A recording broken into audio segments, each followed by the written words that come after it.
morning, good afternoon, good evening. I greet you according to your time zone. I welcome you all to my YouTube channel. A very big thank you to all those who are subscribed. I really appreciate it. God bless you all. And to those that are sharing our video, thank you very much. So this morning I'm going to be making a tutorial on how to cut a man outfit. That's trouser and shirt. So what you need for your trouser is your trouser length, the waist, the lap. That's just what you need. So if you want to cut it, first of all you check the trouser length. The trouser length I'm working with is length 38, so I'll be removing 1.5 for the band. So if I remove 1.5, I'll use the remaining one to get the length of what I'm looking for. So I'll be making use of the 38. I will not be adding anything except my folding allowance of 2 inches. So this is the 38 here, or let me just add half an inch to it so that I'll be on the safer side. I don't want the trouser to jump, so I will just make use of 38.5. This is the 38.5 here. So after marking the 38.5, I'm going to measure my trouser folding. That's 2 inches. I'll measure my 2 inches here like this now. So this is the 2 inches now. So I've already measured it now. So the next thing I'll be doing is to place my 1.5 here also to measure the waist to the knee. Then the knee I'll be working. You can divide your length of 38 by 2, which is 19.5, and you minus 1.5. That's you'll be left with 18, I guess. That's 18. So the knee measurement is 18 inches here now. So after measuring it, you come over now and use the waist measurement. Now the waist measurement is 31.5. You see that if I use this waist measurement, it will not be enough for the hip. Maybe the hip might be 36 or 38. So instead I will use the lap measurement now to get my to get the waist now. So the lap measurement I'm working with is 25, which is 12.5. So this is the 12.5 here now. So I will measure the 12.5 like this now. So we are using the 12.5 now to get the waist. So let me measure the 12.5 up to this place now. So this is the 12.5 that I measured. So you see that this 12.5 that I measured here now, I'm going to be removing 2 inches now for my zip allowance now. So please just pay attention. If there's anything you don't understand, just comment it down, then I will explain again. I used the lap now to get the waist, which is 12.5. This is the 12.5 here now. I use it to get the waist. Then after measuring the 12.5, then I will still come back again and minus. I'm going to measure 2 inches now inside the 12.5. That will be for my zip allowance now. So this is the zip allowance here. So you will come over now and insert your flap measurement, your crotch measurement. If you want to get your crotch measurement, you check the person's hip measurement, divide it by 4, then you add 1.5 to it. But if you did not measure it, what you just do is to check the waist. Since the waist is 32, then waist 32, the flap measurement you'll be working with is 10 inches. 10 inches to at least 11 inches. Even 11 inches, except those people that want their flap to be long. So I'll be using that 10 inches. This is the 10 inches that I'll be using for my flap now. So before you measure your 2 inches, don't forget to still remove your 1.5 from it. So this is it now. So I will just measure it like this. So you see that this place now is already, I've already used the lap measurement. So there is no need of adding to it now. What I will just do, this is the same 12.5 that I have. I will come over to this length here now. This flap and this crotch length now, I will measure 3 inches now, or 2.5. Let me use 2.5. So I will measure 2.5 from here now. So just ignore this one that is excessive. You don't really need it. So then I will connect. I will just make a curve here like this now. So then I will come over now. This other place now. This one is this is where I will be inserting my zip now. So I will not leave it like this place now. This I'm going to curve it now. You just curve it like this. So that's how you are going to curve it. This is now where you will insert your zip. So you come over now and slant it by half an inch or 1 inches. I'm using half inches because the person does not have big tummy. So that's why I'm using half an inch. So then I will come over to this knee area now. I will measure.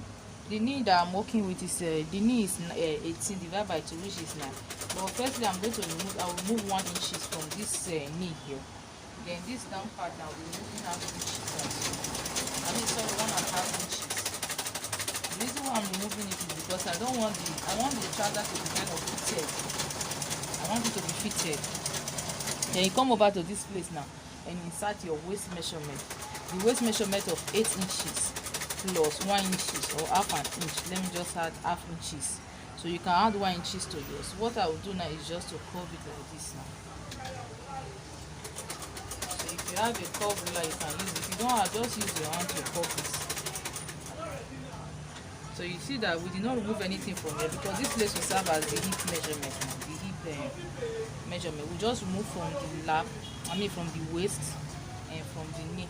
So after doing that, before you insert your knee measurement, the knee measurement is 9 plus half an inch or 1 inches, depending on what you want to use. I'll be adding half inches, which is now, and then I'll connect it down to this lap measurement here. Then I'll come over to the downside now and insert the bottom measurement. That's the ankle measurement. You are going to measure it. Me, I'll be using 13 divided by 2. That's 6.5 plus half inches, which is 14. So this is the 14. Then you connect it like this now. So this is how I normally draft my trouser for men. If I want to cut men trouser, this is how I draft it out. So if you want it to be pencil at this number, you can pencil it, depends on how you want it to be. I will just leave it like this now. So you see that, and you come over to this hip area. Don't allow it to be too sharp. Just blend it a little bit. So this is it. I'm going to cut it out now. Then I will show you how we are going to use it to cut at the back. So after cutting out the front, you are going to have something like this one. This is the front now. You see that? This is the front. And this is the zip allowance I was telling you about now. By the time I finish this now, I will just have something like this now. So I'm going to place it now to cut the back. So if I want to cut the back, I'll be adding to 2 inches to it now. So please, I'm very sorry for the noise. Okay, I don't even know how to beg, but please just bear with me. So if you want to cut the back, you place the front now on top of your fabric like this now. So make sure you arrange it. Place it like this.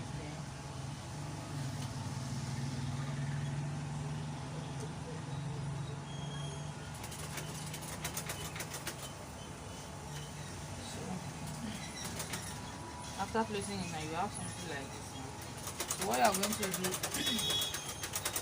you see that this lap area now, you are going to be adding 3 inches. So you check if it's more than 3 inches. So if it's more than, you still adjust your fabric now, so that you will not waste your cloth. Even though you have enough material, you still need to adjust it now. It's very important.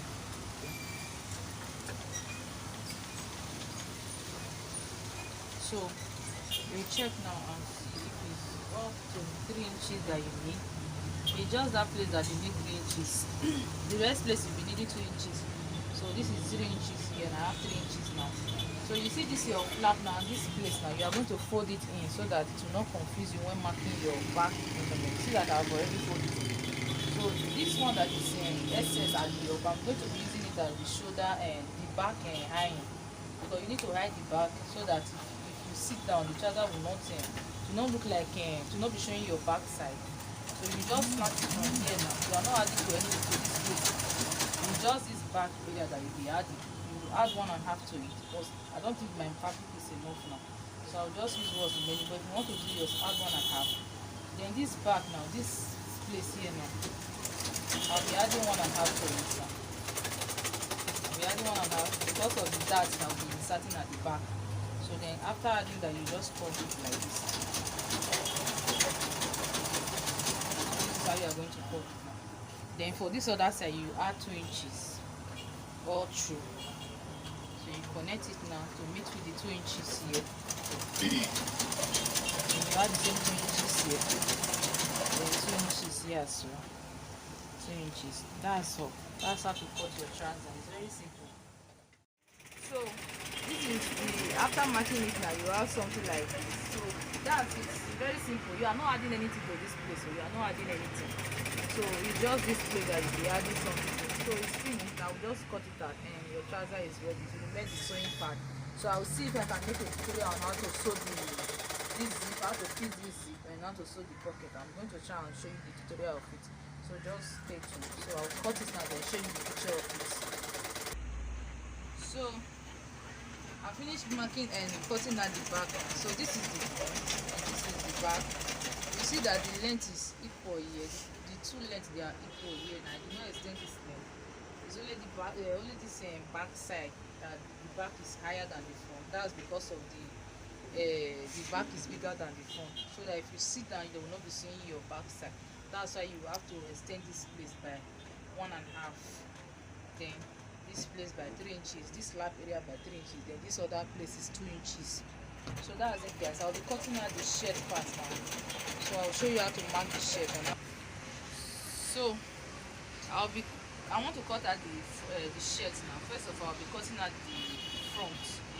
So this time I'm cutting is a Bayelsa State style. That's what they normally call it though. It's just the front, you see that it has flap, so it's not buttoned down. I think the name is Bayelsa State style, the senator wear. So what I will do, first of all, I'll fold my fabric like this now and check if it's up to the bust measurement. The bust measurement I'm working with is bust 40. So this is 40 here now.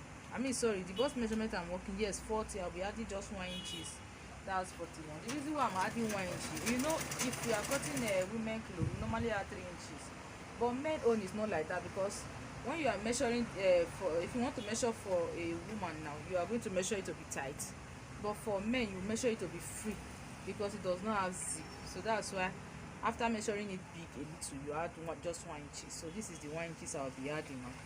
So I'm still going to remove from it. So after measuring it, and the next thing I'll do, I'll measure my length. That's the length of the shirt. The length I'm working with is 35 plus folding allowance of 2 inches, which is 37. So I'll measure my 37 here now. So this is the 7 down. I'll measure. So after measuring that, I'll come over now and measure inside the neck width and the neck depth. The neck width I'll be working with is 1/4 or let me use 2.5, because the person is not big. If the person is fat, you use 1/4 to 3. Then after sewing, it will be 3 inches. Then the neck depth of 3 inches. If the person is big, you use 3.5 or 1/4 to 4. So then for the shoulder is 9.5, which is now here plus half inches. That's 10 inches now. You insert your 10 inches. Then for your shoulder slope, I'll be using 2 inches for my shoulder slope. So this is the 2 inches. Then for women, we use 1 inches for shoulder slope. Then for men, we use 2 inches. Then the armhole measurement, I'll be using 7 inches for the front. So men armhole is not like women's own that you normally use with 8.5, because men own, their own, the back has fallen because you are still going to be extending the shoulder. So women's own, there is no extension. So that's why you have to calculate it very well. So this is the 7, and then under this armhole I'm insert the bust measurement of 11. Don't forget that I divided it by 4, which is 40 divided by 4. That's 10 plus 1 inch is 11. So this is 11 now. So what we just need now is to use the same 11 all through, and your front shirt is ready. So you see that it's very simple as ABC. Very, very simple. The most simplest though. So this is the front part now. We'll cut it and then use it to cut out the back. So I finished cutting out the front now. I want to place it now to cut out the back. So I want to cut the back now. I'm still going to fold it like this now. So let me show you the picture of the front so that you see it first. So this is the picture of the front here now. See, this is the front picture. So this is it. What I'll be doing, I will just place it on top like this. I'll place it like this now. Okay, let me use this other side so that you see the shoulder that I want to hang. The iron of the back. So here is it now. I don't have enough fabric, so I need to economize my material so that it will be enough. That's why you have to be very careful. So please, if you have not yet subscribed to our YouTube channel, please try and subscribe. I'm begging. I'm not using force. I'm begging. Then also share our video. Thank you very much for doing that. So I will insert my shoulder, the falling of the back. Now I will insert 2 inches to it. This is the 2 inches. So you measure your 2 inches all through now. So here is the 2 inches like this now. Then I'll measure the back depth. of, I'll be using just 1.5 for the back. So this is the 1.5 here now. Then the neck, the width is the same as the front. So now, so I finished marking the front, and I've even cut it, the front and the back. So you see, this is the front, this is the back. The shoulder is I extended the shoulder. This is what they normally call shoulder slope or shoulder folding for the back. So after sewing, you are going to have something like this now. So you have something like this at the back area, and you see. So you see why I use 7 inches for the armhole measurement. That's the reason why I use 7 inches. By the time you measure this round armhole, you see that you have more than 18 or 19 here. So that's why if you want to cut this front, you always make sure that the armhole is not too deep, because you are still going to be extending the back shoulder. So this is for the shirt now. The next thing I will be doing is to cut the sleeve. Then after cutting the sleeve, I will show you how to sew the pocket and the trouser flap. Then we are done for today's tutorial. If there's anything you don't understand, or if there's anything you want me to make video on, just comment it down, then I will try my possible best to fulfill it. And you can also support me by sharing our video and subscribing as well. Thank you very much for doing that. God bless you. So I'll be measuring the sleeve length now. The sleeve length I'm working with is 9 inches. So I have more than 9 inches here. So I will just measure 2.5 inches for the folding of the sleeve. I'll first of all iron gum stain to it before folding it. So this is 2.5 here, and this is the 9 inches I'm working with here now. So I'll make it 9.5 because I'll be using 1/2 inch to join it to the shoulder. So I'll connect it like this. So this is how I will just connect it. Finish. You don't have to be calculating anything for your sleeve. The only thing you need to calculate and check is just this folding. You must check if it's up to your arm measurement. So I have 10 inches here now, so it will be enough. So then you come here now and insert your round armhole measurement. Then the armhole measurement of 13 inches plus, I will make it 15 inches now. That's for the allowance now. Then connect it like this. So finish. This is just how to cut your sleeve. Very simple. In fact, if you follow this tutorial, you see that cutting men clothes is kind of it's more easier than cutting women's own. That's to me. So it's finished now. You see, you notch this place now. The reason why I slant this place is because if I want to fold it, by the time I fold it now, you see that the thing will last. But assuming I cut it straight like this now, if I fold it, I'm going to have difficulty. You see that it will not be enough. That's why if you want to, once you have gotten your armhole, your measurement for your sleeve, your folding, the one you use for the folding, you just slant it. Don't cut it straight. You have problem. So this is just it now. Then the next thing, I'm going to be showing you how I sew the pocket. That will be after showing you, that will be the end of our today's tutorial. So thank you very much, guys. Just stay tuned for the sewing aspect.